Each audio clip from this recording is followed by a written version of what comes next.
Man, this interview for you today is a good one. First off, I get Miss Quincy Noble. She is a fire bucket getter hooper at Oklahoma State. She talks about how she really thought about her life outside of basketball. Do you struggle with really figuring out how to manage life outside of basketball and figuring out what to do once that ball starts bouncing for you? Well, she gives insight on what that is for her and what life looks like after this grad year is done for her. And then she also gives you game on how you can get your own scholarship. Feel me? Like she breaks down what it takes to develop your skill and get to a point to where you're able to say, I'm this caliber and this level of player. She gives you the game on how she did it and how she do it. She started over in her career. And lastly, she's talking about letting her light shine. You feel me? It goes along with her deal. It goes along with her brand of who she is as a woman. And she just gives you game on how she let her light shine and how you can let your light shine as well too. So thank you for tuning in. It's gonna be a fire episode, a dope interview. Quincy was amazing. So thank you for tuning in. Hope you enjoy it. Yo, welcome into the BeBall Jones podcast. The goal of this podcast in my business is to bridge the gap, to fuel hoop dreams into impactful realities on the court and beyond. So thank you for tuning in. Hope you enjoy it. Yo, what is going on, Miss Quincy? You good? I'm great. How are you? I'm excited to have you. You know, I got another real hooper here. This is some elite status hooper right here, guys. I don't know if y'all know, but this is a certified bucket getter right here. This is like a top tier hooper that I just feel proud being on the same call as her because I'm just like, oh my goodness, what am I doing here? So I'm just so honored to be here in your presence, man. I don't know, think you know what that means to me. I feel like you're gassing it, but I'm definitely happy to be here. But no, I really love doing these interviews, man, and having people Yeah. come on here and talk with me because I'm just like little old me talking to big time you. I'm just like, oh, what am I doing here? But I'm happy to have you, man. I appreciate it. No, I'm excited to be Um, on here. I know it's gonna be fun. of course, man. Of course, what you going to be talking about here because we talked about before the energy you have to have on here. So I'm excited to Yes. see this. But nah, tell the people what you got going on, where you hooping at, all that good stuff, No. man. I'm my grad year at Oklahoma State. I am a guard and I live in Stillwater, Oklahoma. And coming from Texas is obviously different, but I love it. Like I honestly do love it. It's a small town, everybody knows everybody. They really support you out here. I think that's pretty cool coming from like a city. So like there's a lot more opportunities now in basketball, which is kind of funny cuz like I started college hoops when there wasn't, NIL or any of that. So like to now get to be a part of it and be on a bigger platform, it's been nothing but a blessing. Has it been a big change, like pre NIL to now? Honestly, like once they made I wouldn't say it's like been a big change because like once they made that shift, it kind of all fell in line. I don't know, like I didn't really feel like there was like a huge like shift. I mean, like I came from mid-major and mid-major, like obviously there's some places that have enforced it better than others, but I know at North Texas we hadn't started it yet when I was there. So like me transitioning to like a new like to Power 5 and then being able to get those Hmm. opportunities, the the adjustment or like the transition wasn't as hard or difficult or anything. It's kind of like they have people that you know get you connected. Like that's like all about Power 5. Like they have those people and those resources Hmm. already connected and they bring them to you. And then they ask you like, does this fit like your, like your personal brand, or is this something you'd be interested in? And then you kind of just go from there. It's nothing where it's like you kind of have to go seek your own or anything. Like no, they have a great system set up here for that. Like I know there's a lot of places that it could be different. Every program is different, but this one here, they have a whole setup and system for it. So it's very smooth. Mm. So do you like it? Is it pretty lucrative for you? Yeah, it's been a blessing. No, for sure. Like, I mean, I got this one right here where you can kind of get my little Mm. merch, your Shine Your Light gear. It's a link in my bio, so he could put that there, but on Instagram. But honestly, it's been great. It allows me to put money away for when I'm done. Cause after this year, like, I only get 1 year, um, getting the opportunity to have the NILs and stuff. So I'm using it wisely. I put a lot of my money away, just kind of like, you never know what your year after college will be like. So I kind of want to prepare and, put as much money as I can away for whatever it may be needed for. I may not need it yet, but like, it's just good to, I think, stack that money up and just kind of like be prepared for anything. I'm not like, I feel like people that have a little more time in college can be a little more free willing with their money and do things Mhm. whatever they want to do with it. But for me, like, I'm able to have some fun with it, but a lot of my focus is kind of putting it away. Like, I'm done after this year. I don't have time to be, like that transition from college to, real life. Like, you're not playing sports Mhm. anymore. So it's going to be different. It's going to be an adjustment. So I don't want to have to like fully rely on my family if I have to, or like you just never know. Like, I just want to be prepared. So it's been a blessing to have it here and, being able to contribute for me. It's not always promised to everybody. I think it's big here for her because my coach is big on, you earn it, you get it, period.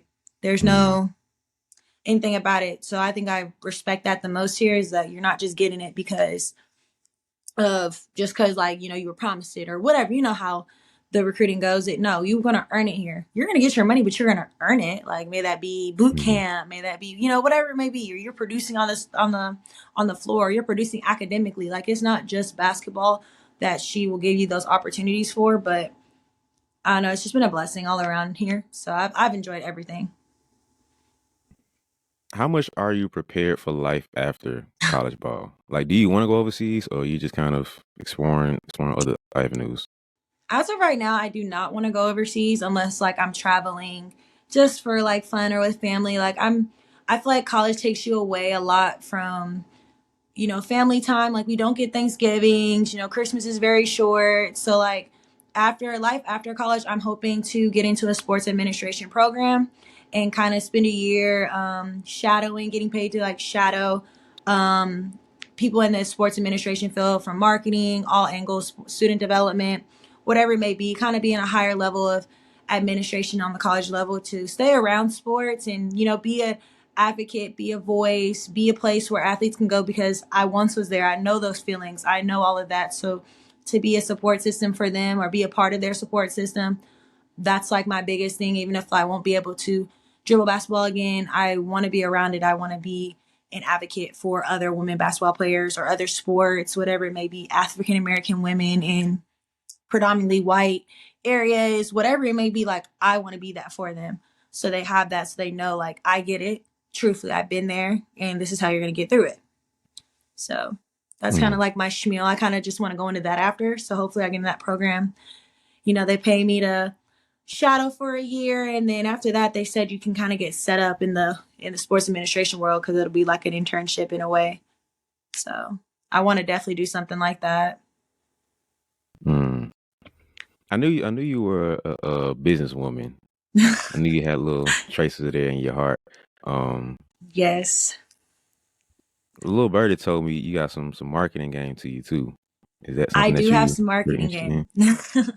in? I do have some in there. I mean, I got my degree in sports broadcasting with a minor in marketing. So, originally, I still definitely want to be a sports broadcaster, but everybody knows like it definitely stepping stones, like it becomes a hobby before it becomes a job, and I don't have time for something to be a hobby. So like, I'm going to do the sports administration route while still building up my broadcasting angles, and that could be a hobby, but I still need bread to live. So I'm definitely going that route. And in the marketing world, it's flourishing right now in the sports world. So I feel like, having that background or having that minor in um marketing will help me. I feel like I've masters. I brought, I have a lot of things to go off of. So I'm able to kind of trickle everywhere and find, where I'm most happy and can make the best decision. So, would you rather go broadcasting or other routes? Like, what is the top tier goal or dream for you? See, if you would have asked me that a year ago, I would have said broadcasting. But like right now, I haven't really touched too much into sports administration, but I really love our student development women in our sports administration building. They're student development. They're the people that advocate. They're the ones that try to get the MLK marches, and like they just made me want to kind of be that. So like right now I'm gonna say I want to do more of the sports administration route, but still have broadcasting in the background, like just to talk, to be a voice, like going like do podcasts like this, because I feel like it's important to get those viewpoints out, even if it's private, like it would be for sports administration with a specific athlete, or on a podcast just talking about my personal experiences to connect with athletes around the world. Like I kind of want to do both, and I don't feel like I would have to like Mm. choose one. So but like I know for the main focus right now would obviously be getting in that sports administration um internship for the year. So where did this love for business and marketing and sports admin come from? Like, when did that really start for you? Did basketball come first, or was the business side kicking in first?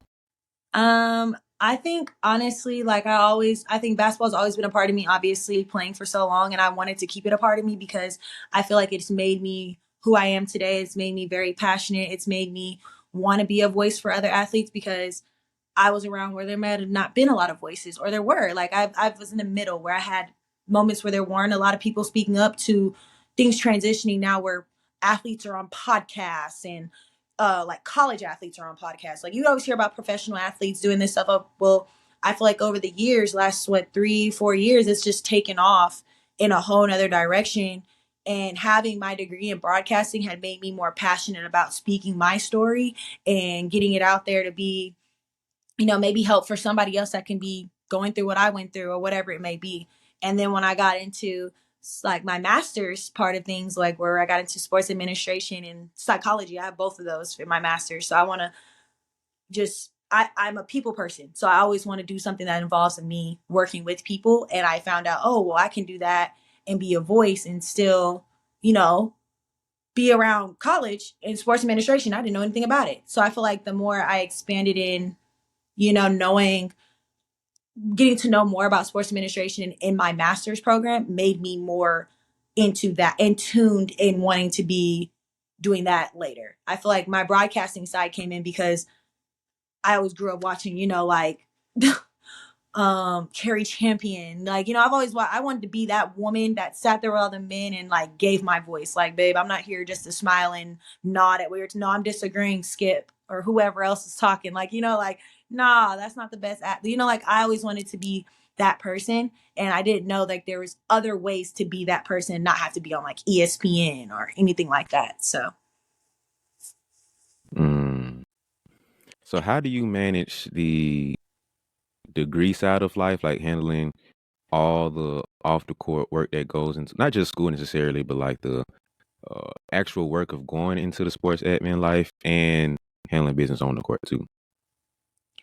I have to go back to my student development ladies. Like the ladies over there, they're minority women and they hold it down. Like I have recently started a group that is athletes come together, and it's supposed to have like a safe space for athletes to Oklahoma State athletes to come together and just talk or play games, just like free their mind from their sports, because as being an athlete sometimes it can just be overwhelming and stressful because you want to produce and you want to do well, but maybe right now you're not, and then you're like you feel like your whole world's falling down. So I want to Mhm. I wanted to have like a place where it's like, no, we get it. And no, your world's not falling down. You're more than just a track runner or a basketball player or a football player. Like, and here's your community. So I just feel like having a group like the the student development ladies that I have at Oklahoma State, they push me to do stuff like that because I told them my passion, and they were like, well, this is how you could do it. And we'll work around everybody's schedule. We'll help you organize it.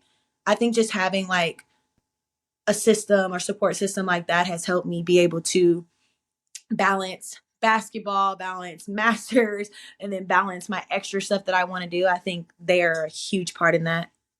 And then also my coach, Mm. like she has allowed me to be on our little OSU Max thing where I'm able to interview my teammates and still kind of keep my broadcasting angle and things. Like it's just like I just have amazing people that understand what I want to do after, and they're just providing me kind of like the platform to do it to get experience. Mhm. I think that's important because a lot of times, first off, not everybody takes the degree serious. So let's it just is what it is. But when you do take it serious, I think a lot of times people lean too heavy one way or the other, where I'm a little too court focused and then classes are slipping and my overall bigger picture dream is slipping. Or you take away from the court and you start focusing a little too heavy on degree and too heavy on life outside of basketball. And then, well, why ain't she producing? Because she ain't putting up shots like she used to.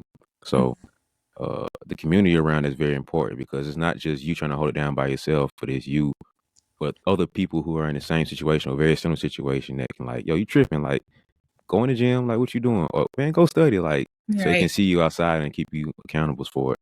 I think Um, always having like, I know not everybody obviously has family like that, but I was always instilled like one day that ball will stop bouncing. So you will have to have more to you than just I'm a basketball player, I'm a football player, I'm a track runner. Like you're more than that. You're way more than that. God designed you to be way more than that. That's just like a piece of you.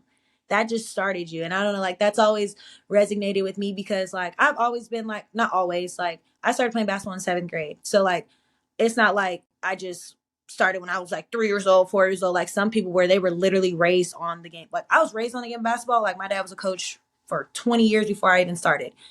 And mm, I was raised around it. I didn't like it till I moved to Texas. So like I wasn't groomed to like play basketball. So when I got into it, I always had it instilled in me first homework, school, or no, school, then sports. Like it's never been, oh, basketball will outweigh this. Like, no, babe, you have to have a brain. You have to be able to, work up there. You have to have, which also basketball helps with that. It does help with that. It helps with the structure and everything. But you have to be more than an athlete at the end of the day. And understanding that that also connects to your sport. If you're not doing well in school, you're not going to do well on the court because you're focused on too many things at once. And I think the important thing is first let your brain rest and have empathy for yourself. Like it's okay.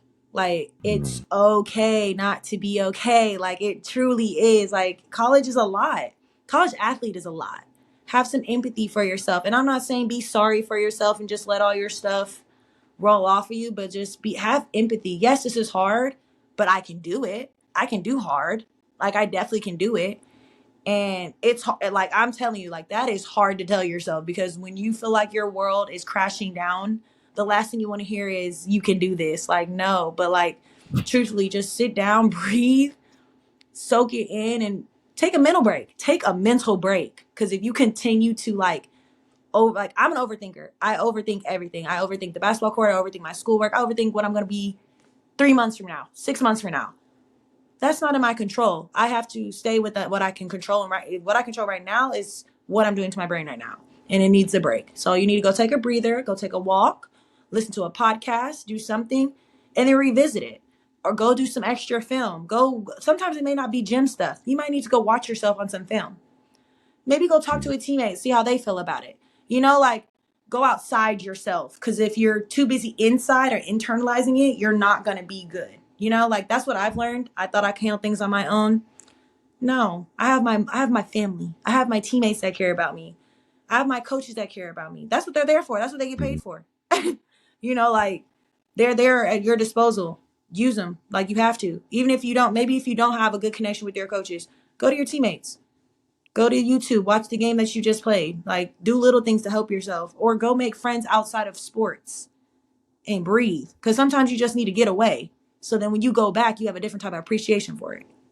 Because you're too focused on things that aren't going well. Like that, it's just like if somebody could have gave me the recipe my freshman year, man, I don't know if I would have been any different. I don't want to change my journey because my journey is what made me who I am, and I'm a stand 10 toes down on what I went through, and I wouldn't change it for the world.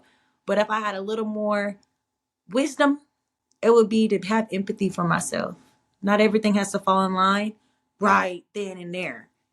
Like it doesn't have to, and just love your like truly love yourself. Self-care, go get a breather, go make some friends. Take yourself outside of this box that you have yourself in, being around your sport, because you're more than it. Go find things that give you purpose so you're not leaning on a football, a basketball, some track shoes, whatever it is. Like you're more than that, and go find out what else there is to you besides your sport.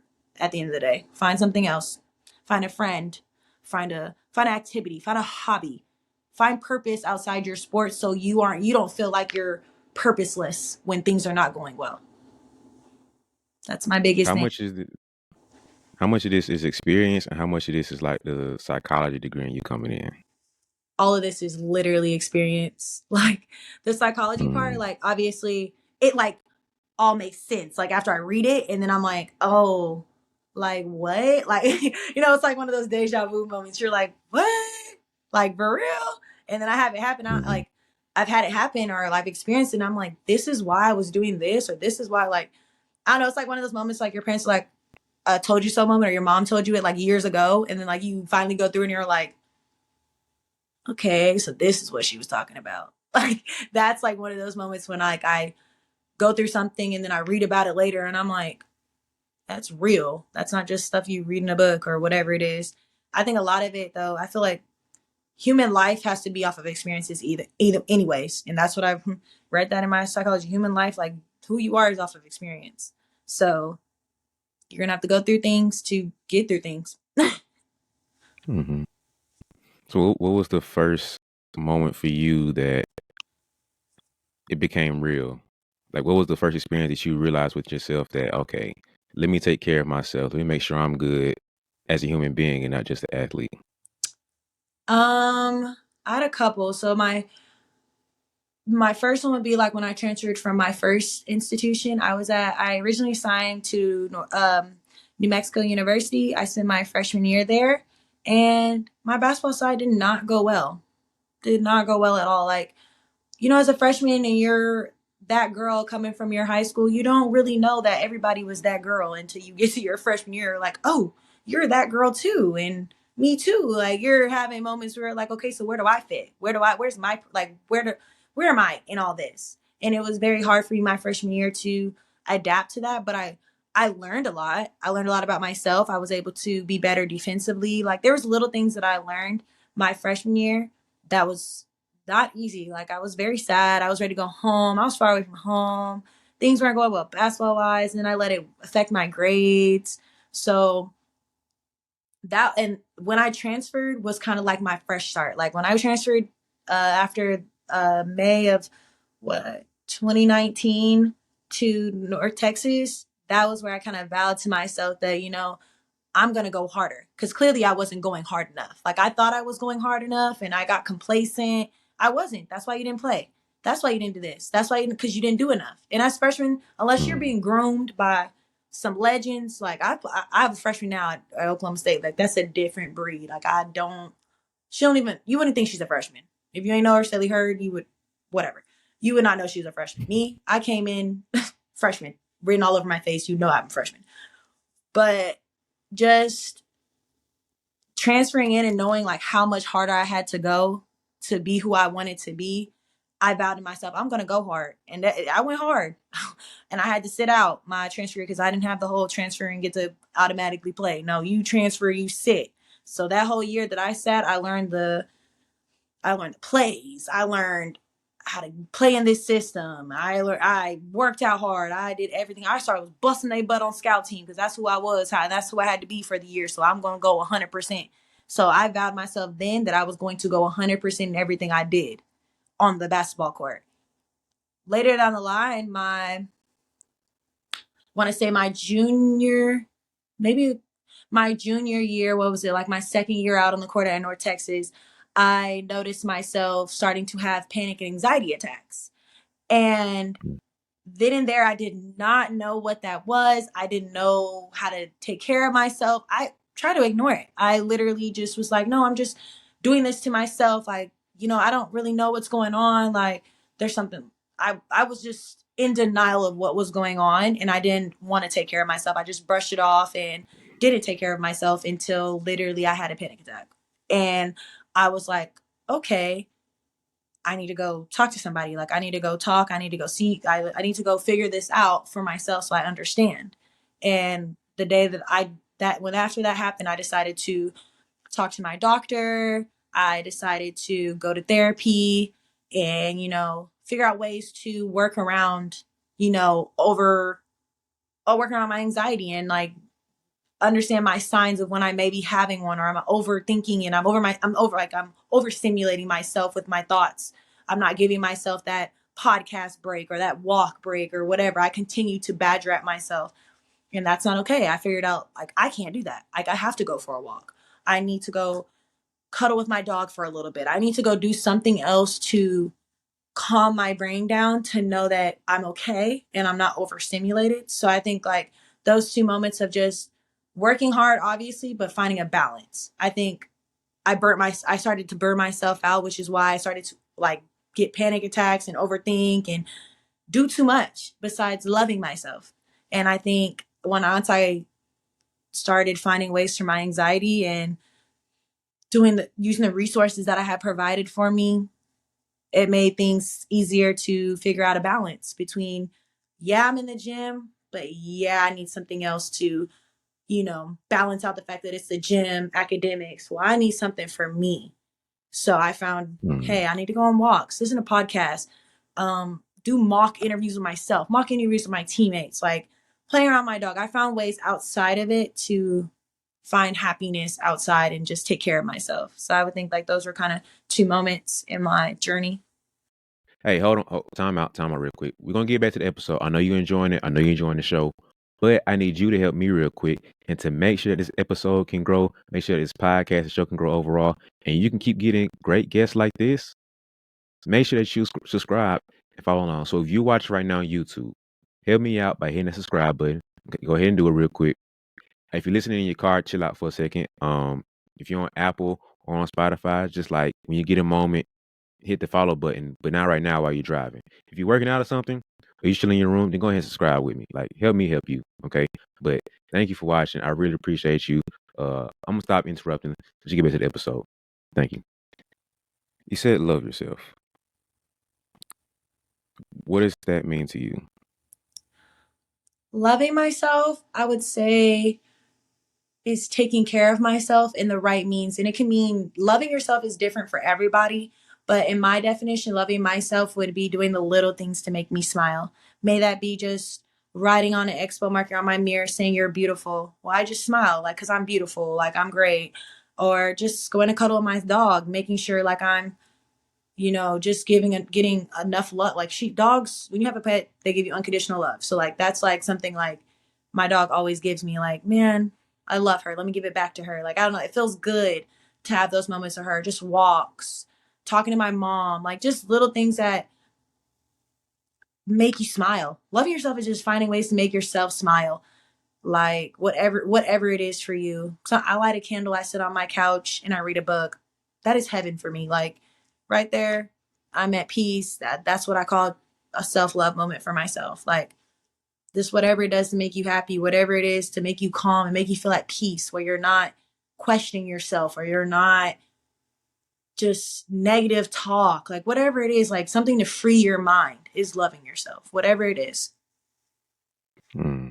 I asked that because you hear stuff on social media, people say self love and all this stuff, but then it's like, okay, like it feels very shallow level of quote unquote self love. So I don't want to knock it. Like it is Yeah. a pocket of it, but is that really loving yourself as we really should? So, um, how did you get to that point where you establish with yourself, this is my self love, this is what I need to make sure I'm good? Honestly, I feel like every year or whatever since I started, like I have to find something new. Because sometimes I think you just get old with those, and you're like, okay, well, it's whatever is specific for you. So like I find new things. Like this year has been reading a book, being on the couch, tea, and having a candle. Like that's this year. Last year it was journaling, getting all my feelings and thoughts out on a sheet of paper, which I probably need to go back to that because, but journaling and everything like I think it changes year to year just so I can keep myself kind of like, ooh, this is new. Like anything that interests me, I want to try. Like when I did the whole podcast, when I was listening to podcasts, like that was super big for me. Anytime I went on walks, I'm listening to a podcast and I'm walking my dog. Like that was my moment. So it kind of like changes, But I think when I realized that that was working for me is when I didn't let little things bother me. Like nothing irritated me. Like I feel like I could tell like when I was high strung and I didn't have that moment to calm down is when everything that I would receive that could be probably helpful, I'm irritated. I'm quick to irritation. And I know that they've helped me because I don't have that quick to irritation. Like even spiritual moments, like I don't know, everybody's not God. I respect everybody's feelings. But for me, I I grew up in a Christian household, not the Christian household that like made you go to church every Sunday. But when we went to church, we went to church and we in there or we having church at home. Like we were very free with our yeah. But when it came to being sick, like we bind that in the name of Jesus, like by his stripes I am healed. Like that's big in my family. So when I feel any type of doubt, I'm going to release that to God and I'm going to pray and release it. So that's another form I use on game days because it changes for self-love, like game day self-love. Like I got to have me a small praise and worship, a prayer session, boom. Non-game days, I'm in a book, candle right before practice. I'm calming my mind. I'm not stressed out about whatever's going to happen there. I'm not stressed about what school's about to start. Like this is my time for me. So I make sure like to have it. So I think I figured it out through like the days, but it changes because sometimes I don't want to sit down and read a book. So I'm not. I'm going to walk outside. I'm a little more active in my mind. So I'm gonna go outside. So I think it just Mm. depends on how active your mind is or kind of who you are. And for me, it changes. So how do you practice your self love as a player? Because like you're gonna make mistakes. You're gonna have bad pockets. Like you're a bucket getter, so there's gonna be pockets where you ain't getting buckets. So how do you love yourself and get yourself back on track on the court when it comes to the hooper not performing like you wanted to? But okay, she ain't getting buckets, but it's okay. How do you love yourself through that? That's big. I think I learned that honestly here because at North Texas, like it was get a bucket or it doesn't matter. It's go get a bucket. Period. Here, I've been challenged to be a defender. So like when I'm not doing well offensively, oh that's fine. I'm gonna get you defensively. I'm gonna find something else because you're not gonna just because you think this ball's not falling. That's fine. I'm gonna be a pest on defense. I'm gonna hype my teammates up because I just had to find ways to make me feel like that's fine. That's not going. That's fine. Hers is. So I'm gonna start hyping her up, and then I'm gonna start being on defense, and I'm gonna start getting to you because you think you're gonna go by me. We're not. And then like I'm there. Like I just try to find different ways to make myself like girl, like you're more than even if that basketball don't go in. Like there's more to your game than just Mhm. shooting, driving, whatever you do. There's more to it than the offensive side, babe. Like you're a top notch defender. Defend. Go pick some pockets. Go get some easy stuff. So then now you feeling it. Go hype your teammate up because she needs that. Like I don't know. I think it's like I think it's important once you start thinking about yourself and what you're doing wrong, you're able to go out there and do whatever you wanted to do. But when you're focused on the fact that it's not falling or you're not doing this, it's kind of like that negative.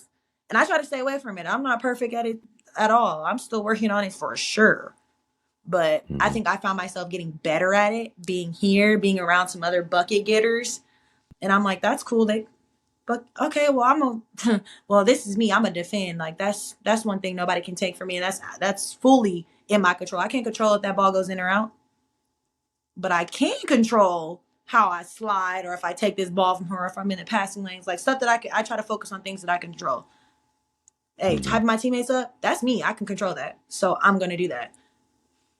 And that's what I try to focus on. It makes me feel good. And then I'm like, and then next thing you know, I have 10 points because I'm over here just enjoying what's going on. I'm not trying to focus on what I didn't do right. Yeah, I think overall, to kind of co-sign what you were saying, like overall, when you're in that funk mentally or whatever, to get yourself out of that funk, you have to like mentally or almost physically remove yourself from that funk. So like if you're uh in a hamster wheel of like negative thinking or the hamster wheel of I'm hooping bad or hamster wheel of Oh, being anxious or whatever, control effect. get yourself out of that.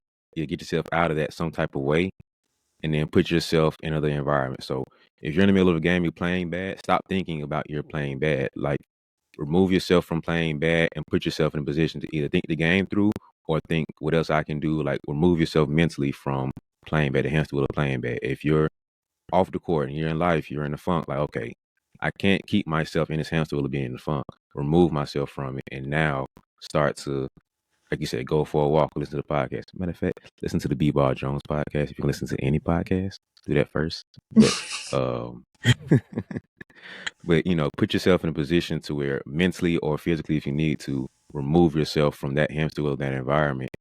And now it's easier for you to get yourself out of that funk because you're out of that funk. If that makes sense. Agreed. I just wanted to co-sign from somebody who got an actual degree because I just be talking. So, oh man, since now I got your co-sign, now I don't sound as crazy. So thank you, I appreciate that. Man. But nah, when it comes to you getting buckets, let's talk a little basketball now. Were you always a bucket getter? Because it's something you always did, or was defense your first love? Like, what was the first thing for you that you just you was a hooper? I was always a bucket getter. I was not a defender. Hey, I've always been a bucket getter. I haven't. The defense came throughout college. If you go back and y'all look at any of my high school film, babe, no to the defense, straight up offense. And college definitely made me expand that for sure. Like I'm still a bucket getter, but I'm a bucket getter that can also play D. Like there's two different. There's a difference. You can tell the ones that get buckets and don't play D, and there's the ones that get buckets and play D. So I'm both. Finally, finally, I'm both. all right. So talk to me about the different levels you played at and what it means to be a bucket getter at each level. Because you played at some high levels. So Yes. explain to me the difference of the each levels of a real bucket getter at each level. Okay. So we're gonna start high school varsity. There's a difference. I was in Texas, 6A. Let it be known, 6A. I moved from 5A to 6A, and I got buckets there. Put up 2K at my school, 2,000 buckets. That's me. And I think it's just like I want to start with obviously my dad. He is my everything. Like he's been my nutritionist, my coach, my everything. He taught me the game of basketball in 7th grade, and I'm only the player I am because of him and his skill and what he taught me. So shout out, Dad. You were the reason. You already know. You get a shout out every time we talk about this. But I think the reason why I'm so good defense or offensively is because of him, because he would teach me the basics of just ripping by somebody and going to get a layup or pull up. Hey, you're gonna have to learn that because that's the bread and butter in women's sports. Like not everybody got that. Then I developed to a 3. Like he had me slowly develop where when I finally started playing in high school, I was making my own reads. Like I'm driving, let me rip drive. Oh, post up because I was a post in middle school, so post to the guard. So going from those transitions, obviously 6A Texas sports aren't to be played with every level, every playoff is different, but I respect definitely Texas sports. So bucket getters definitely come from Texas. Um, and then I played at New Mexico, and that's a mid major. Got a few buckets there, not too many, didn't really play much. Transitioned to North Texas, where that became my home and where I put up 1,000 points there. I put up 1,000 points in North Texas for 3 seasons, or 4 seasons, 4 seasons. I don't know. I can't keep track. And yeah, no, I definitely made my name known for in North Texas and at McKinney High School, where I graduated from, both institutions. And then now I thought I put up 1,000 and some at North Texas, and then I transitioned here and recently just put up 1,500. I just passed that. Honestly, I just feel like the game develops obviously the more levels you play. So I like from mid major to power 5, I think the biggest development would be just your combo moves. I think those are more used in power 5 than they would be in mid major. Mid major, like there's so many like different levels of mid major that the I wouldn't say like all of them the basics could work. Like sometimes obviously you need counter moves, but I just felt the difference would be obviously like the pace and the possessions on top of having a counter move, because you play against some good defenders. Like can't get them with the first move. Oh, might have to do between, step through, something else. So I think there's just levels, and I think the levels would just be obviously possession management and um counter moves. Like honestly, I just feel like those are the two differences. And once I I'm still getting the hang of it because again, I just got to Power Five. I'm used to just being able to blow by folk or doing whatever I want to do. Now these people out here could defend a little bit more. Now I'm having to really deep dig in the bag, figure out, figure out. Yeah. Oops, step through. Gotta add a little more to it. Gotta add a little more flair to it. But and passing, like it's just like the little stuff that weren't important, like that are important at mid majors, but they're amplified at Power Five because like if something a little off, like it throws the play off, or if something's a little, like you play a lot more. I feel like it's a lot more pick up a little bit in mid major. Like it's still you still play some teams that obviously are really good systems and all that, but you really have to go to your third and fourth and fifth, like in Power Five versus mid major. Hmm. So I would just say like stuff like that. I feel like that's just kind of like the difference between mid major and Power Five. But the competition is no, like I don't think the comp is different at all because I've always played against Power Fives at my mid major and I wasn't scared of not near one of them. And being a Power Five now, I still have like that mindset. Like I'm a mid major girl, so I'm kind of like I'm not scared of none of y'all. So I think it's just kind of like I think it's honestly a mindset. Like I respect mid major, man. Like that's me through and through. Like, can't nobody tell me that Power Five who, like, baby, we're just as good as y'all. So I don't know. I just say obviously I think just the little stuff is different. Nothing where it's like, oh, the players are no, the players are not. No, they're just as crafty at mid major as they are at Power Five. It's just I think we value possessions a little bit more at Power Five and like really going through the plays, like really, really, really trying to hit all of our pieces. Like it's like the little stuff. That's just what I've noticed that maybe my Power Five, maybe not all are like that, but I've noticed that from my Hmm. transition from North Texas to Oklahoma State.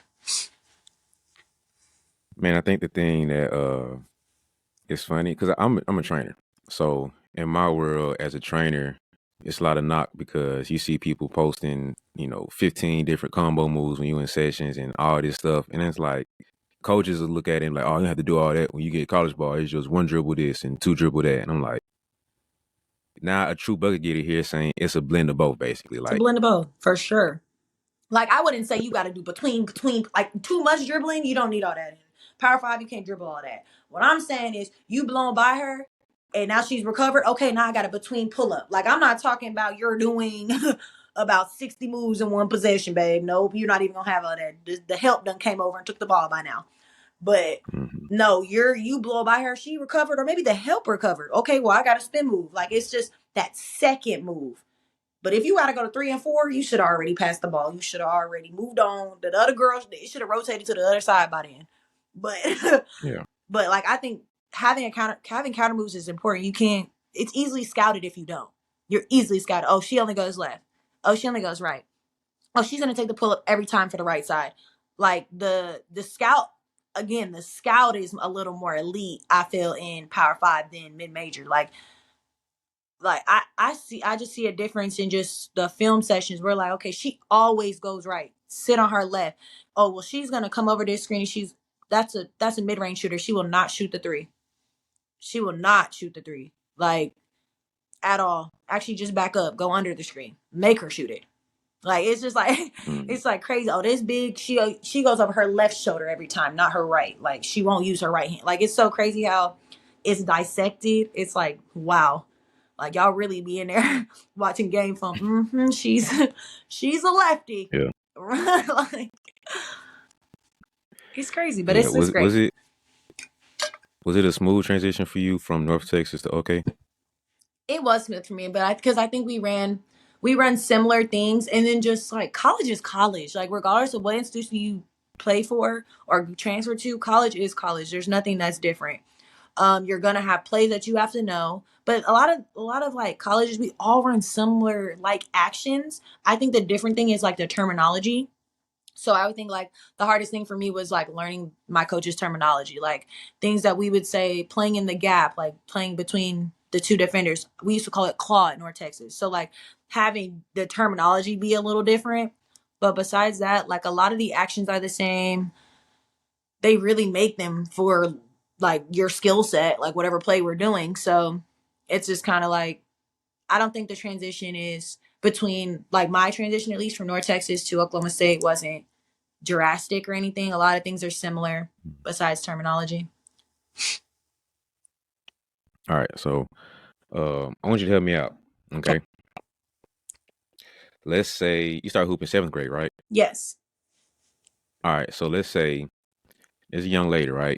She's in seventh grade, starting to hoop.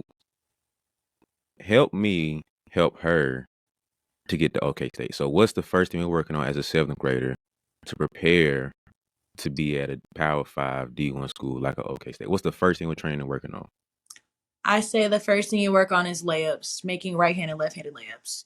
On the right-handed side, layups, left-handed side on the left side. That's the first thing you need to do because it's so crazy in college. You see so many players that can't finish with their left hand, like won't dribble with their left hand.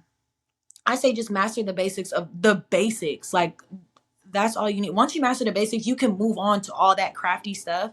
But I honestly feel like that's what made me so powerful as a player each time I grew is because my dad always focused on the basics. I started with just doing pound dribble layups on both sides. I started with Mikins, the basics, just trying to get a feel for the ball, getting my footwork right. Like footwork is important in basketball. Like without footwork, you can do a between cross like you could there's so many scenarios of how to teach a between cross. Then I could imagine like your footwork to get into a between cross to a shot or between cross to a layup is completely different. So like Mm-hmm. mastering that footwork is important. So I just feel like the basics get you there. Like once you know how to do a 1-2 step layup, or you need a step through layup, or you jump through. My dad just brought me through different scenarios of layups, so I knew that. Then I'm learning my touch. I'm learning the touch for the ball. Then you're now okay. You want to work on your shot? Let's start off short on the block and work your way around and just working on the flick of your wrist. Get the ball at the tip, flick, flick. You're learning small things. Um, like it's legit the basics. Shoot a bunch of free throws. There's so many girls that can't shoot no free throws and they're free. So like free throws, it's the basics that make you so good. That's why you see a lot of these predominantly white teams that could be an athletic black team. If you don't know the basics, like they doing step through, they doing they skills moves on you, and you getting faked up trying to block them because you want to block them, and they done did a step through and one around you. She ain't nowhere near better than Mm-hmm. you, but she got more skill than you. So Mm-hmm. it's just kind of working on your skill. And it does not have to be anything flashy. I think obviously focus on ball handling because I wish I did that a little more. I'm better. Like obviously I focus a little bit more on that now. And like my last few years in college, that got me a little bit better. But I think just focusing on just pound dribbles, like getting a feel for the ball, like the basic betweens and crosses. Like once you the basics, like you don't have to do anything flashy. That's gradual. It gets easier when you do the steps instead of trying to teach everything at once. No. I think it's easier just to okay, well this year you're just now starting. We're gonna start with miking because I guarantee you don't know how to do a miking drill. Just do a regular layup, making it finesse around the rim, and then we can gradually move back to learning how to shoot. Then we gradually move back to rip drives. Ripping and driving is such a powerful move. Like that's my favorite. Anything I'm doing is going to be a rip pull up, a rip drive. Like that is my favorite momentum change because that's very hard to guard, especially if you have a good first step. And the way you get a good first step is practicing it, learning how to take off, where to take off, learning your like it's just the basics. I just say work on the basics and then work your way up. Don't pressure yourself. The basics could be anybody that be dribbling between cross behind spin move. My one rip got me to the rim before you're between behind it. So I think just learning the basics is the importance, and that's what helped me be a player that I am. That's how I got to Oklahoma State, the basics, and then I just gradually moved up. And don't sleep.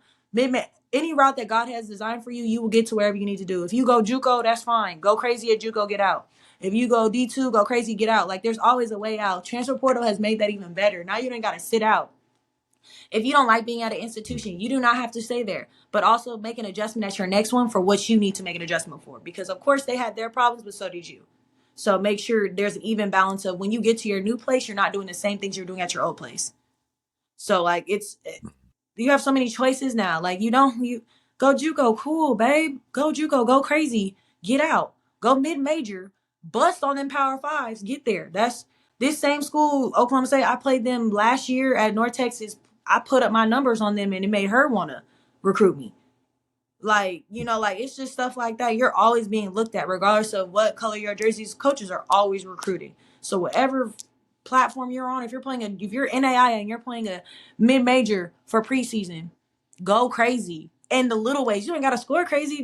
Do you, and it'll show itself. Like I through and through feel like that, and always carry yourself positively. Like I don't. I've always been a person that said I don't care if they play Power Five. Like I'm going to go on their neck with my mid major proudly, with my JUCO proudly. Like wherever I came from, I was very proud of. Like I was very proud of where I came from, and that just was instilled in me from high school. Like I came from high school where it was about the front of your jersey, not the back. So I take pride in wherever I'm at. So I'm at Oklahoma State. Can't nobody beat us. I don't care what you're talking about. Like that's just how I move. I'm gonna go with my 13 girls, and we're gonna go against yours through and through. Where did dog come from? You got some dog in you. Where that come from? I would say it came after my freshman year when I was like, first of all, I did that to myself. Made me feel like I wasn't good enough, and I'll never have that feeling again. You're not gonna make me feel like nothing. I know what I am. I know who I am. I know I'm better than her, and I know I'm better than her. So now y'all about to see it. Like whatever you thought you were about to do, I don't know. Like it's just ever since then, like I just carry myself differently. Like I'm like, she not better than me. Like she not better than me. Like period. Like they're like she can feel like she better than me, but I know she's not better than me because I feel that way. She could be good, but I'm better. I'm better at something. I'm gonna expose you in something. You're not good at everything. Neither am I. You not. God didn't make you perfect, so He didn't make me perfect. So we about to just go hand in hand. I don't know. Like I just feel like once you get slept on for so long, like I've always been a person that's I'm a high level player, but I've been slept on. So I don't mind it. I love it. I love being an underdog because I feel like it just gives me a different kind of chip on my shoulder because I'm an underdog. Cool. I don't really care about all that ratings, rankings. Who cares? Because at the end of the day, when we get to that floor, it don't matter if you won or you 177. If I beat you, now what? You number one and you lost. Like numbers don't matter when we get to that basketball court. So I just feel like everybody got to remember that. Like forget them rankings. Them same people that rank be them same ones that don't play.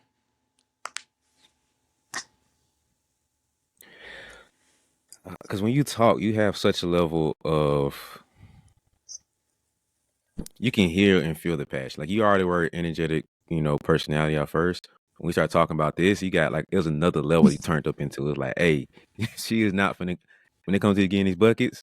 Hey, you're gonna have to see me. Like there's a level that you speak with that level of conviction that you speak with, and it's like only dogs bark like this. So like, oh, she's a dog. Like you talk a little different. So, oh, Yeah.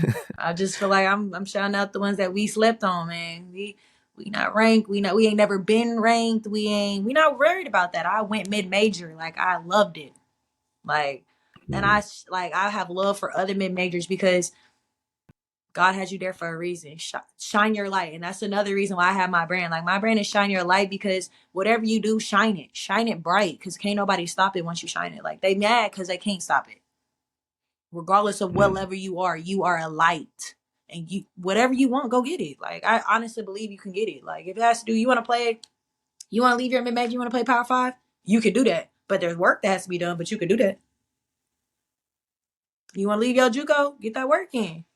Go get that work in. Go I think COVID honestly helped me too. Just like being able to go play pickup outside. We played pickup outside for a whole like months before we were able to get back, and that helped me a lot. Like just going outside, playing against boys, talking mess, like that's fun. There's no refs. There's no oh she hit me. Oh all that whoop de whoop. There ain't none of that out there, and I love it because Mhm. it really helped me. I would drove all around the DFW that COVID year trying to find courts in Dallas, courts in McKinney, courts in Allen, wherever I could get on the floor because in during COVID time, there was no inside facility. We couldn't be around each other 6 feet apart. We was outside. So play pickup, get in the gym, work on your skill, but go out there and play against somebody. It's cones can't be people. So I think whatever you do in your skills, make sure you practice it against a real live person. So like when you get in the game, you're not frazzled and you can't do the stuff that you've worked on. All right, so let's go back to that seventh grader girl. She got her fundamentals down. Okay, for the mental side, the mental game. How would you develop that dog in her? How would you craft it to where she has that hunger and want to? Would it be going outside hooping against the guys, or how would you do that? Honestly, because I wouldn't say like I really had like a dog in seventh grade. Like it was fun. And like I feel like in seventh grade, I don't think that should have that pressure of trying to like either you have it in seventh grade or you don't. Like it's not something that can be taught. I feel like in seventh grade, the biggest thing that needs to be taught is to have fun in what you're doing. You need to have fun because once you get to college, it's a business. Once you get to your junior year in high school, it's a business because you're trying to get to your job at the next level. So like while you in middle school, enjoy it, have fun, work on do the craziest moves that you done practice out there. Like have fun because when you get to high school, it gets very serious. Like I obviously say play summer ball. Always play summer ball. You can't just work out every. You have to play summer ball. Enjoy it. Have fun. Like work on what you worked on. Have fun in seventh grade. Have fun in eighth grade. Manage yourself a little bit more because now you're going to your freshman year of high school. So if you want to play, you want to be on varsity, you better tweak up on some things. Don't be unskillful. That's where the skillful comes in. But I just Hmm. say middle school, enjoy those times. Enjoy those tournaments, some little rinky dink tournaments you in, whatever you in, enjoy it. Cause once you get to high school and you're playing at the huge tournaments and you on a EYBL Adidas team, like it starts to get pretty serious and you're like, dang, where's the joy? Where's the it's hard to find it because you're so focused on getting to college and getting that scholarship. It may be hard to see it at the time. So I say for middle school, just enjoy it. Enjoy the little things. Enjoy the tournaments. Enjoy the sleepovers. You can enjoy that obviously in summer ball and high school too, but I think your focus is just a little different. So I say enjoy the middle school days, work on your craft, develop yourself, and then high school, breathe, breathe for one, because you're gonna get somewhere. As long as you working hard and you got the right resources to network you and you on the right teams, you're gonna be fine. Just find what you do well and just continue to do that. Like whatever you do well, do it and do it to your best. Shine your light. Shine. Don't let anybody, for one, do not let anybody dictate you, especially if you've been working. Nobody can dictate you. Coaching and dictating are two different things. Somebody can coach you and make you a better player, but do not let them limit and dictate you of who you are, though. Like, if you're not a 3-point shooter, don't be out there just throwing up threes, though. Like, that's not what I'm saying. I'm saying be you. Be you. Don't let them tell you you're one thing when you know you're more. But don't be out here, I'm a 3-point shooter now, knowing darn well you're supposed to be at that mid range. Don't be doing that. But I just say truthfully, be the best version of yourself and do not try to be just because somebody else's light is shining before yours does not mean your blessing is not coming.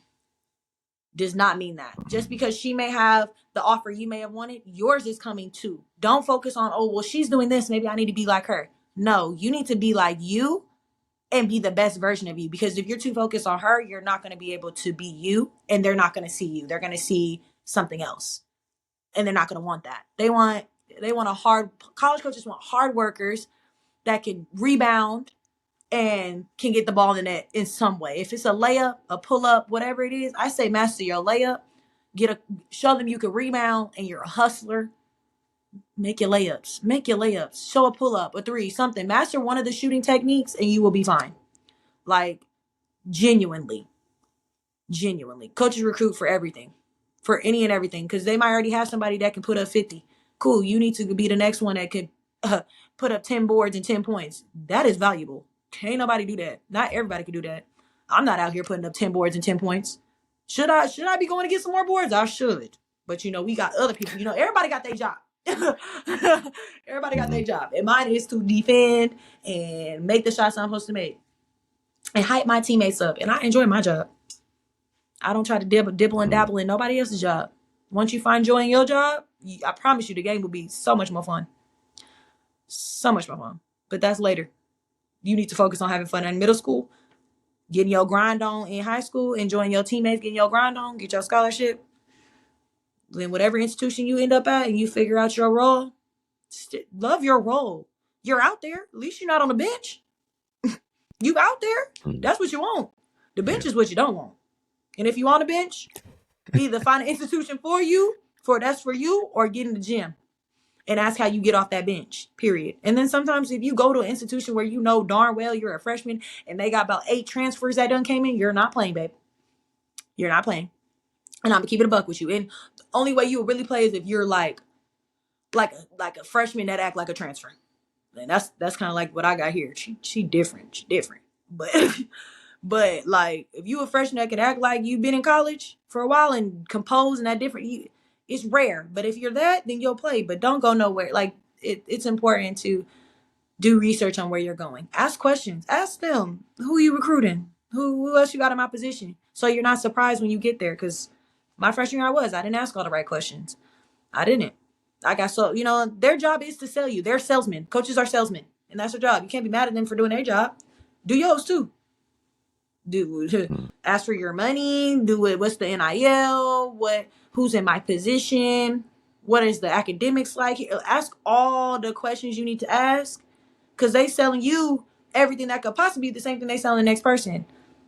But just make sure you make sure you get your questions out. You make sure whatever you ask, so when you go back and you trickle back and be like, well, do you remember when we talked about this? And now you can move on, or you could stay and y'all can work it out. Whatever whatever you please. mm, But I definitely say do your research before you go places. Talk to the players. Talk to them for real. Don't be mm, scary. Talk to them. They really there. Like they gotta be there anyway. Might as well ask them. The coaches be making us there to be at your visit anyway. Ask me all the questions. That's what I tell people that I like. Ask me all the questions. Here, other institutions that I probably been at that you thinking about going. Ask me. Ask me. I will openly tell you no, or I will tell you, you could do that. Like you can. You can't. I'm not even gonna lie to you. Don't even go over there. That ain't for you.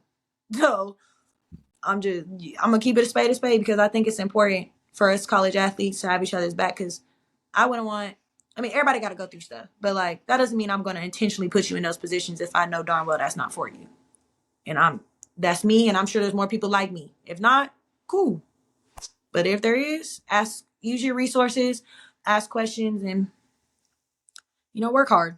At the end of the day, just work hard. And freshmen going into new places, be work hard. Come in and work hard. Come in and work hard. No upper class's biggest pet peeve is they freshmen come in thinking they just the stuff, because you will get humbled so fast. You will get humbled so fast. Come in, work hard, do whatever you can. Just be a good person at the end of the day. But those are my little 2 cents about lovely old college. what was your biggest I won't say regret, but your mistake you could say you made when you went to New Mexico? Thinking it'd be handed to me because I was just the girl in high school. I was that girl in high school. So when I get here, I should be that girl because y'all told me I was gonna be that girl here. Thinking I was gonna get it handed. That was my problem. And I do my research. Mm. I think those are 2 things that I did right. Like not doing my research and thinking it was just gonna get handed to me with just because I was super good in high school. That's like my biggest regret, having that mindset come in. And I think when I got that reality check, it helped me be a better like a better player and person at my other institutions.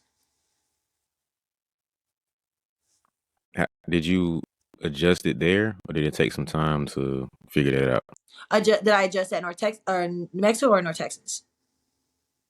Yeah, that's what I'm saying. Like, did you figure it out at New Mexico, or did you after the transfer did you kind of figure it out? Like, okay, that's what kind of messed me up. After the transfer. Definitely after the transfer. I think while I was there, I was definitely in like a cloudy space. Wasn't really like super. I was accountable for my things, but I truly didn't understand until like I got away from it. And I was like, and then like to work hard for like a whole year and like really go in and impose my will on things and impose my will offensively, impose my will defensively, like make myself known, not like shy back like how I did my freshman year. I made adjustments, and like when I saw the results for it, I was more like, that was the difference.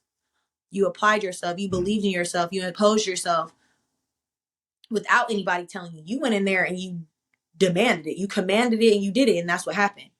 Suppose like as a freshman, when I came in kind of like, oh, I'm nervous, oh, I don't know, oh, I'm just kind of shying back, or I was scared to be me. I was scared to be outgoing and just get bucket, like be myself. I don't know. Like as a freshman, I guess like when you're at a new place, you're like scary. I guess I was scary. So I made it. I was like, nah, ain't no more of that. Ain't no more of that. I'm too good for that. You can't be scary, bro. You can't be scary. So I would say just, and not letting people dictate me. I think I let a lot of things dictate who I was and how it made me feel. All right. Okay. Another time out. Okay. Look, if you got to this point, you have to be enjoying the episode. Like you have to. At this point in the episode, you're enjoying it. So help me help you.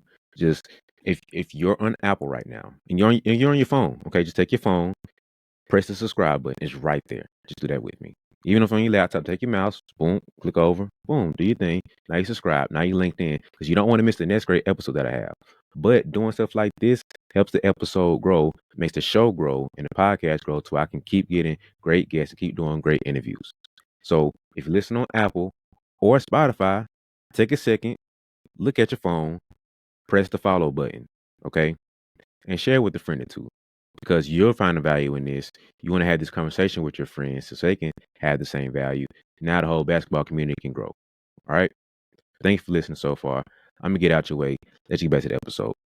Appreciate you.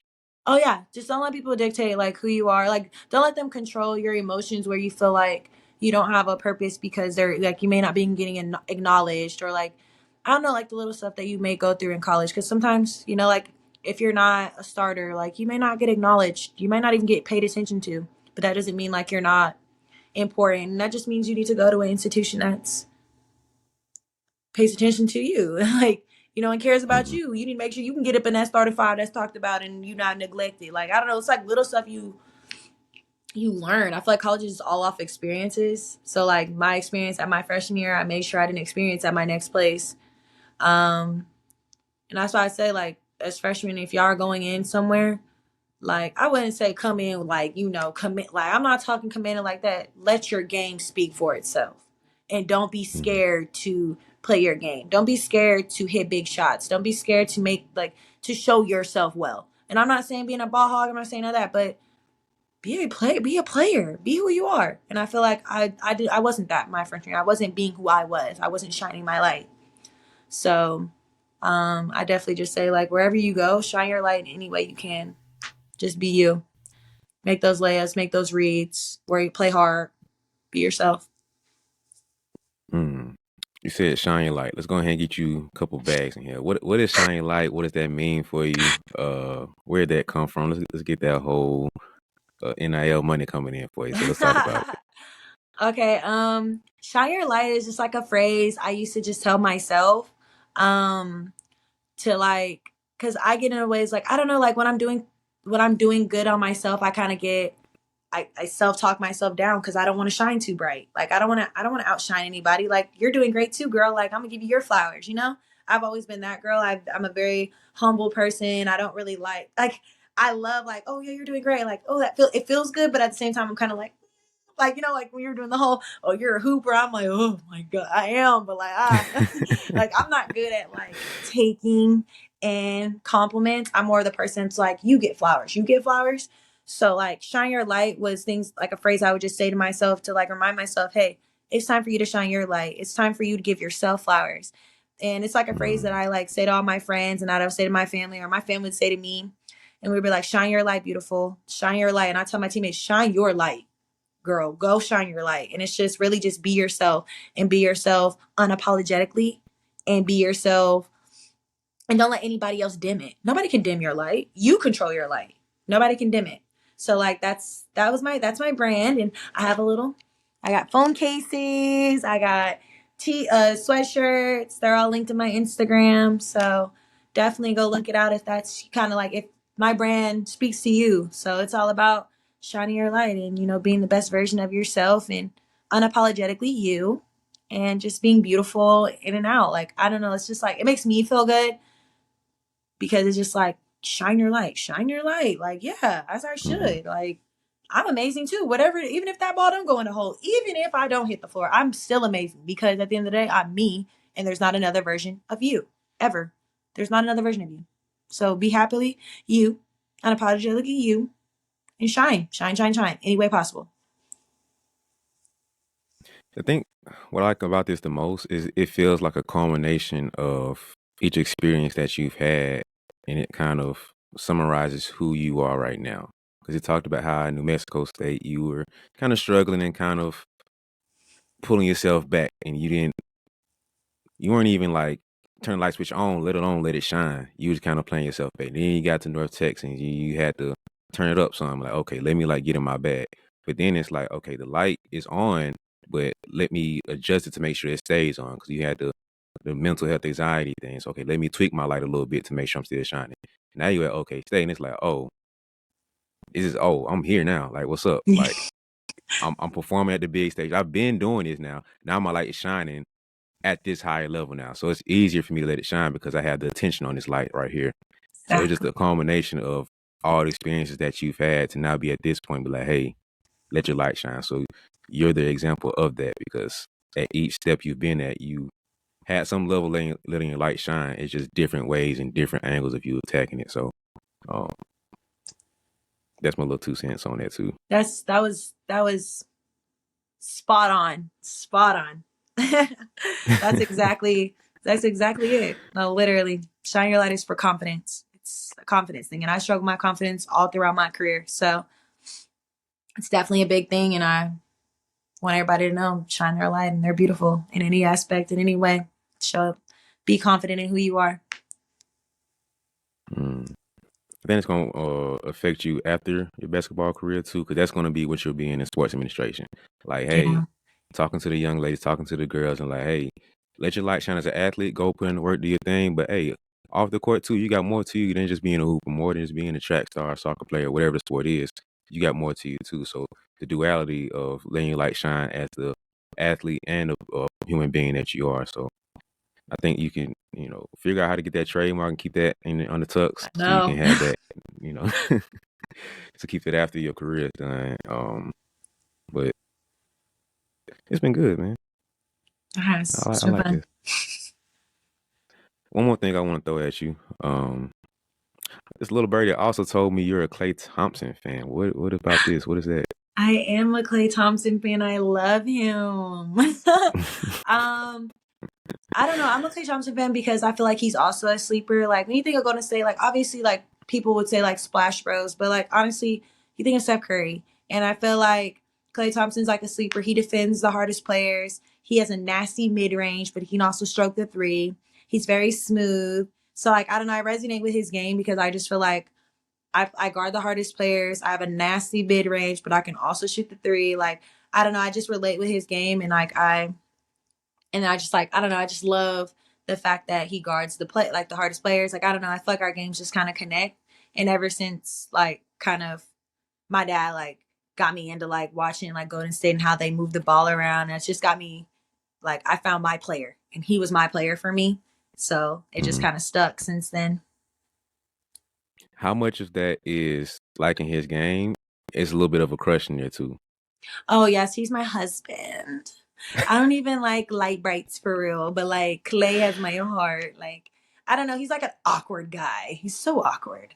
He's so weird. He's really weird outside the basketball court. He's actually weird, but like Yeah. he's like adorable at the same time. So like the crush is definitely there, but like I really love his game, but like he's also cute. So I think Clay is a very interesting human being, because at first it's just the silent assassin. He just light exactly, you up. Like he'd just go out there and just be killing you. Like, man, how did man drop 47 points on us and he ain't say nothing the whole game? Like, whole entire game. how? And then he lock you up too. So it was crazy. And then um more and more the Splash Bros got more attention. The Warriors got more attention. They got more rings. You more started to see Clay personality come out. And it's like, oh, he like fishing. Oh, he like this. He like this. He a little weird too. Like he a He a little little out weird. there. It's like, Yeah, he a little weird. but I'm weird too. So I hope you don't take any way. But I'm weird too. So it's like I we think hear Clay. everybody's weird in their We own got you. way. Everybody's weird in their own way. Oh, for sure. Period. Yeah. Period. Because I know everybody has like, everybody has like their just like weird tendencies. So you're like, that's weird. But like, I love you. Yeah. That's weird. That's weird, friend, but I love you. Yeah. Everybody got something that's off to somebody. Like it's to you in your brain. This is actually like normal. Like I don't understand why you Yeah. guys don't do this. Like, why are you But doing for outside looking in, it's like, bro, why are you doing that, man? Why aren't you that? doing that? It's always something like that for everybody. Exactly. So yeah. So Clay, we here, brother. Like See? Your weird is my weird. I'll say that. Your weird is my weird. I'm Your with word you. is my You word. feel me? But yeah, I love Clay, man. He's he fits with like I align with him too. Like Dame Westbrook are my current favorite players. So the people who right now, those are my favorite guys. And I align with the people who just handle business. Like I'm not a talker myself. I don't do too much. Like I'm a pretty chill dude. So I allow people who are like that. And Clay was one of my favorite players. Like he's up there. It's like, bro, just go handle business, go hoop, and light him up for 30, and then we done. Just go home. I ain't do nothing crazy. Like Exactly. that's it. So we align with the Klay Thompson fandom, but yours go a little bit further because I don't rock Because the that way. crush is But there. yeah, you can have that. On no level of crushes for Mr. Klay Thompson, but yeah, I just wanted to let you have some fun with that and see about your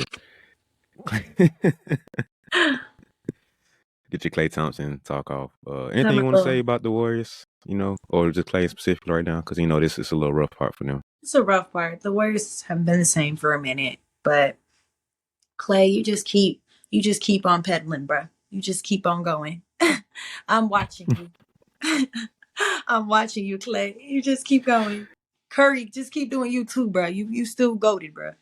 But Oh yeah. yeah. But yeah, after that, besides that, yeah, the Golden State needs some heal. Yeah, we don't get into that because that's gonna be a whole other spiel. But Yeah. anything else you want to leave people with before we get up out of here? No, shine your light. That's it. So you heard it, people. Shine your light, and if you want to like wear the representation of shining your light, I'm gonna have the link below so you guys can do your thing with that. Get her a couple dollars in her pocket because she's still a college athlete. You feel me? And college Man. athletes is still college life, and college life Yeah. was And I'm a mother. I y'all have a know. dog. I have a dog, y'all. I have a dog. I gotta take care of my dog. She has a whole dog to take care of. You feel me? Like that's not a small task. It's I don't know how she does it, but she does it. You feel me? So respect to that. So y'all want to help her be a great dog mom and a great college athlete and a great student, and just matter of fact, just be a great woman alone. Like you feel me? Like come on, man, shine your light. Let your light shine Caught. by reaching into your cash app, reaching into your bank account, and letting that financial light shine so that men will see. I can't remember the scripture, but letting your light shine. So I tried to flip it. I couldn't remember the scripture, but Yeah. we here. But let your light shine, man. Hey, it would have been cool if I could remember the scripture and know Yeah, how to it flip. That would would have. have been You would real have cold. ate. You would have ate for sure. Hey, I would have clipped it up for you and let you post that because that would have been cold. But That would have been hey, it. I would have been like, oh man, I wish I remember right now because I was trying to think about it. Or when you said it, I'm like, dang, what is the scripture? What is the scripture? But I messed it up. Maybe I'll come back later. right. But We saw the effort. The effort was there to get it. hey, I get an A for effort. You feel me? A Like for effort. I don't think everybody could have pulled it off. I don't think too many other podcast hosts would have blended to They that wouldn't have well. been able. They wouldn't able to align that right there. See, they If you light one is shining that way. My light shining enough to get that in there. loud. Mm, mm. And so, um, that's stupid. But nah. So, if you want to support her, show some love, and let your light shine. You feel me? Go into the link below. Uh, show your love for her, and let y'all light shine together by wearing a hoodie or letting your phone represent it or whatever else you got going on. So go ahead and do that for her. Um, hit her up in social media. You feel me? Talk to him like, yo, you were fire on the podcast. You gave so much game, so many gems that I just don't know what to do with it, but listen to it again and try to collect it again. So, and then go to it. Okay, well, I don't know. I'm putting this out, but if you can still go to one of her games, um, hopefully still playing at this point. And if not, then go to it next year, and she might be there supporting, showing love, Supporting. because Won't be you on know that court. she won't be on the court, but she'll be there Be on supporting. that court. But now hit up for real, follow her and showing some love. Like, man, I saw you on a podcast and you gave a lot of games, so you were fired. And follow me too. I'm everywhere. Hold on, what are you on? I know you're on Instagram. What else are you on? I'm on Instagram. I'm on TikTok. All the social platforms. TikTok, X, ew, Twitter. It will never be X for me. Twitter. Like X is disgusting. Like no. Hey, if Follow me mama on called it Twitter. Twitter, I'm gonna call it Twitter. That's on Twitter. Like X is crazy. Why did y'all even? We're not even gonna get into that. But nah, show her some love, follow her and all that good stuff. I'm gonna have all the stuff below, so don't worry about it, guys. And then follow me too. I'm on pretty much everything. BeBall Jones, that's BE Ball Jones.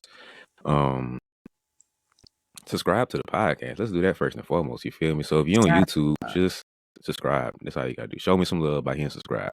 You know, that helps me get more dope people like this, some more bucket getters, some more hoopers, some top tier elite people on here. If you're listening on Apple or Spotify, just hit that follow button. That's it. I'm here. Follow. Do it for me. I hear you listen to me. You listening. So do it. Like, come on, bro. Like you Do here. it. So you feel me? So I think that's it. I think I covered everything. If not, go back to like a other episode where I did cover everything and then do that too. Because I probably forgot something. Yeah, that's it, man. Thank you, Miss Quincy. You were fired. You Thank did you your for thing. having You me. you let your light shine. Your light was shining this whole I'm so time. glad. I'm so So glad it was shining.